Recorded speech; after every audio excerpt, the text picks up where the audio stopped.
Hey guys, this is Hawkeye and I am back with another episode of Ultimate Fishing Simulator.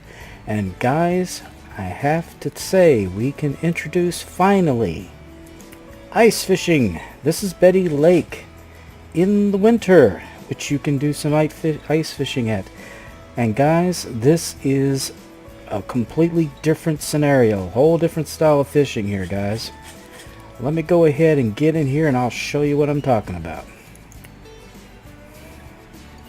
Alright guys, here we are at Betty Lake, and we're on Betty Lake this time, which is kind of weird. And you'll notice in my hand I have one of those drills that you've seen in some games like Ice Lakes and other games like that. And you kind of have to purchase this before you can do this. You do have to purchase it, and you do have to pay a little to be able to come out on the lake because it's treated like a completely separate fishery. But that's okay because it's well worth it, and it's a nice change of pace. Nice to be able to switch her up a little bit. But anyway, things do change as far as your gear, not just the drill, but also you'll notice that the rods that you get are now ice fishing rods. So they give you to start off with this one right here, the Panit IRJ 55, and it's not a bad rod. It's not a bad rod for what you need starting out. And I've got some pretty heavy duty line on here, but I've got this right here. I think it's like, yeah, 14-pound test, I believe. And I've got kind of a big lure on here. Now guys, I will tell you, this is the honest to God's truth. The lures for me seem to work a little better than regular baits. However, you can catch them off both. And that's something we're kind of go over here real quick. And also, the size of the lures, the size of the hooks are very important in determining the size of the fish.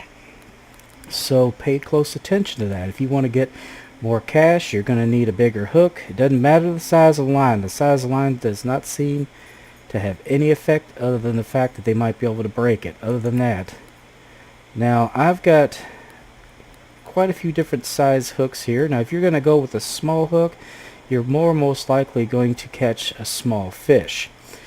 Now before we get onto the float fishing, we're going to start with the lure fishing, and this may take most of this episode just to kind of go over it here real quick. But I will tell you this, I have tested out most of these baits, or these lures, I'm sorry, and the spinners and the spoons seem to be the only ones that really work well.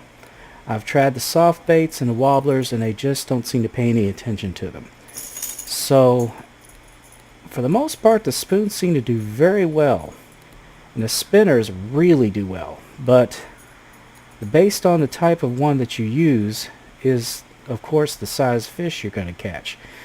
For instance, we're going to go ahead and throw this one on here. This is that, it's kind of a gray level 1 spinner. You get it early on, and you go ahead and equip that.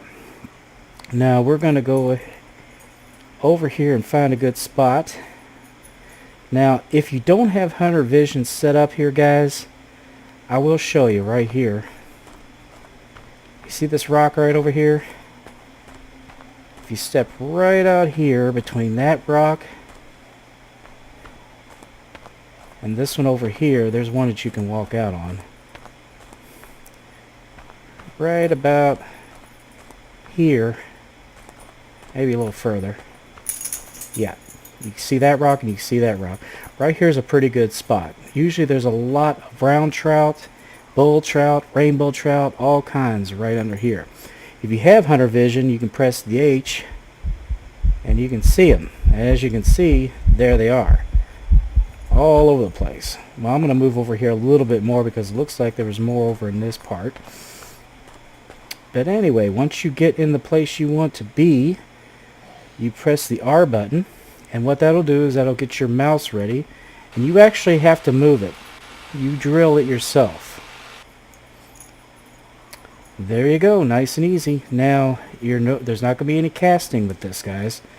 This is done by dropping it into the water like that.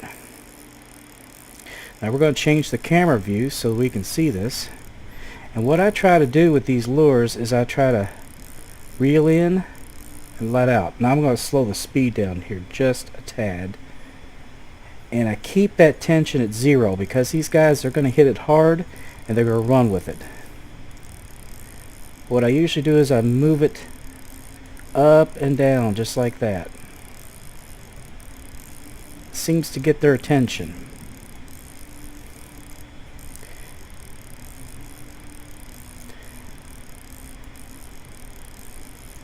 Now, some lures work better than others.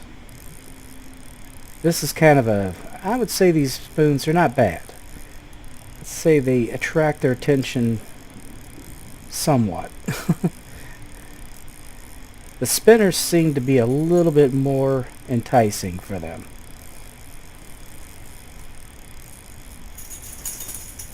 There we go. Okay. Now see, he got off of there pretty quick. That's one thing you got to make sure of. When they hit it, hit your right button. Make sure you hit the right button and do that in order to set the hook. I didn't do it quick enough and he got off. You never know with these guys. Sometimes they will just be on you. They'll be right on top of those lures. And then other times they'll be a little finicky. I want to check something here. If you want to move, all you have to do is hit the E button. I want to check my hunter vision because last time I drilled right over here and I was getting a lot of rainbow trout. And that, I think I might stand here this time, closer to the rock. Alright.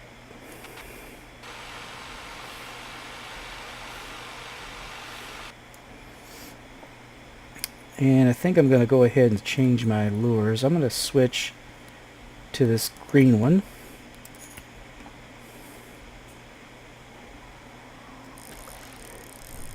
I like the way you can do that camera angle and watch it go down. That's pretty cool.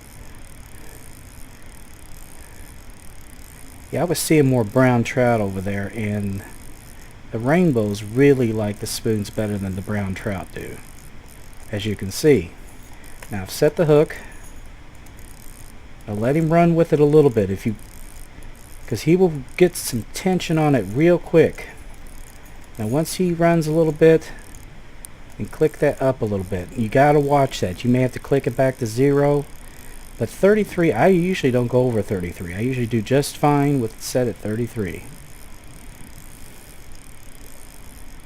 And we've got him.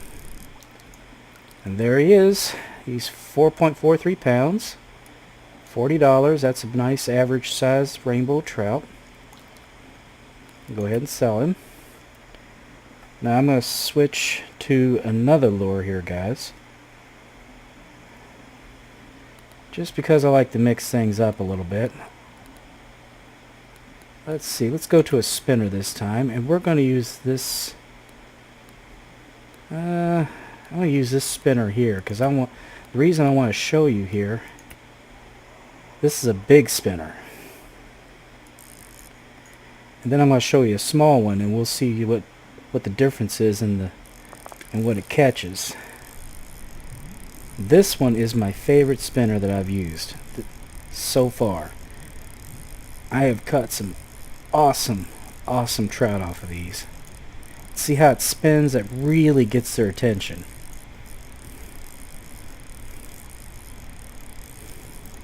And I just bobbed. See, there you go. See how hard he hit that sucker? Oh, he escaped. Daggone it. Guess I didn't hit the button hard enough. It's alright. I needed to put it at 0 anyway.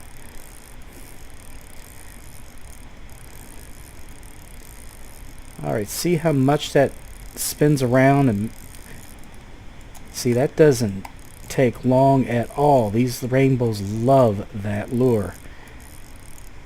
And you saw the other rainbow. He wasn't a bad size, but I'm telling you guys, they'll start coming a lot bigger now.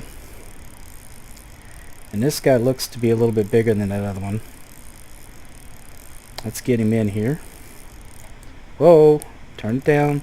If that happens, just click the tension down. It's alright. That's why you gotta watch your tension. Check him out, guys. That's a cutthroat. But he is 8.84 pounds. That's $80. Now he is a nice fish. Nice fish. I'm going to go ahead and get a picture of him because he's actually kind of pretty. There we go.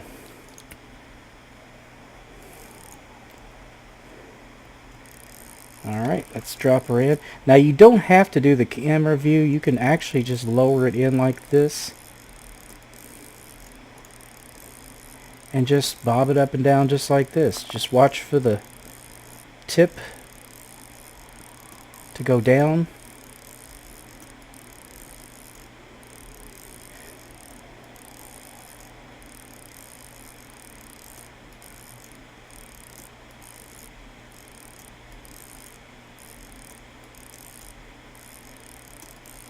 I kind of like to see it, but that's just me. Kind of curious what's going on down there.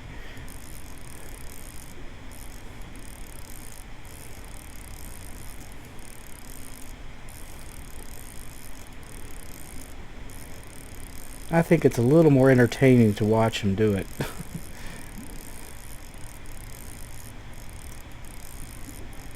Now, what that stuff is floating in the water, I thought it was a fish. There we go. Oh!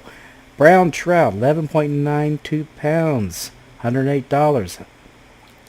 I was near the surface, just yanked his little butt up. Sell his butt. Alright, but let's, real quick here, let me show you guys. Now that's with that big lure here. I think it's a level 6. Now if we go down to a little bit smaller one, well actually let's go real small here. We'll equip this little one here. And drop it in. And we'll see what kind of fish we catch with that. And it should be a smaller variety or a smaller type of trout. This is usually how brook trout will get on here. And you know, test it out too. I mean, if nothing goes for it for a while, switch the bait or the lure or whatever it is you're using. Maybe that they're just not going for that particular lure at this time. Yeah, I don't remember catching a lot of them with this one. I think it was the next one up that they liked. Let me see here. I think it was this one they liked better.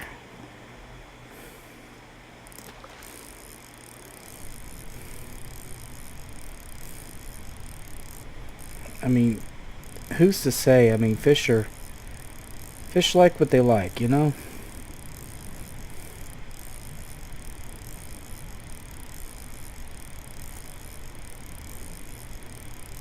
See? Didn't take him long at all. Oh, too much tension. Yeah, for some reason they like that green one better. I don't know why that is. But it seems like the rainbows really go for it. Let's get this guy in here. No, there's another cutthroat. Thought for a minute it was a rainbow. I was getting a lot more rainbows over here with those.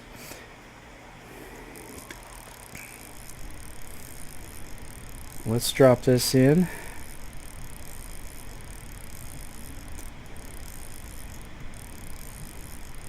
I don't know why they don't go for the red ones as well.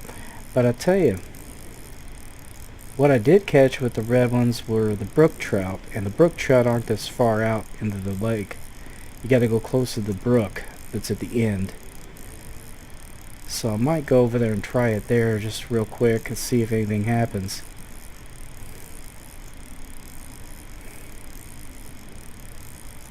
I'm starting to see a lot fewer fish here though. Might need to move anyway.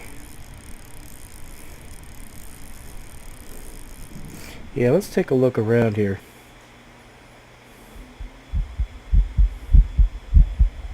Now there's one fairly close to the surface. Let's try that.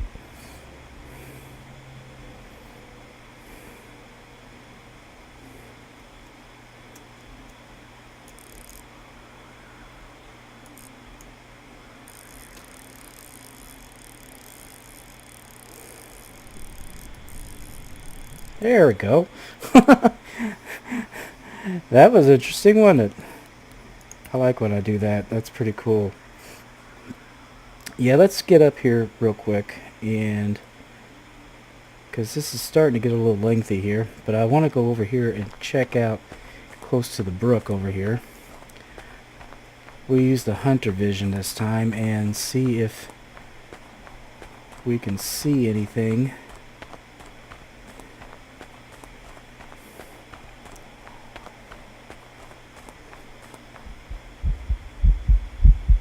Okay, there's a whole bunch of smaller ones over here, so let's see what we can do. They're right about here.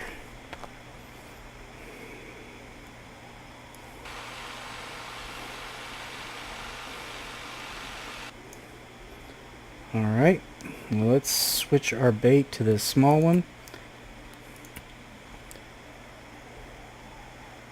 Drop her in. And we'll see if there's anything that's going to go for it.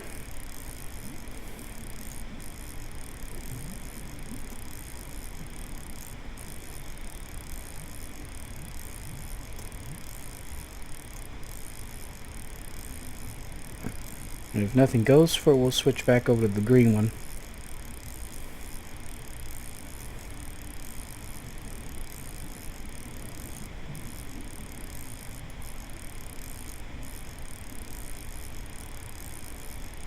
There we go. Yep. See? Little bitty guy. He's only worth 10, but yeah, for some reason, the little guys like this one.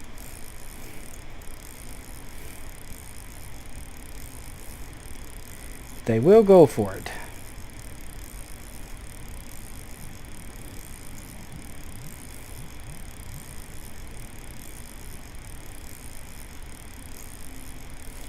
I was kind of surprised that was another cutthroat.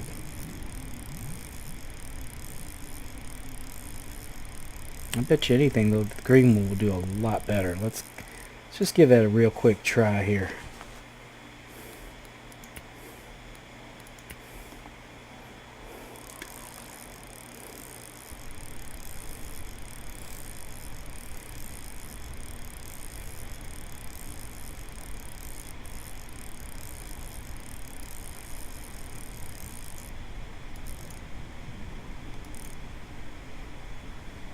Bam!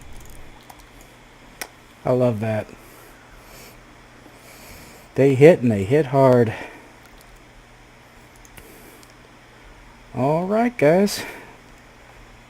One last thing I think I'm going to do here. I'm going to try this spoon here. This is the old green spoon. This has always done really well. We'll see just how it does. Did well plenty of times for me for regular fishing.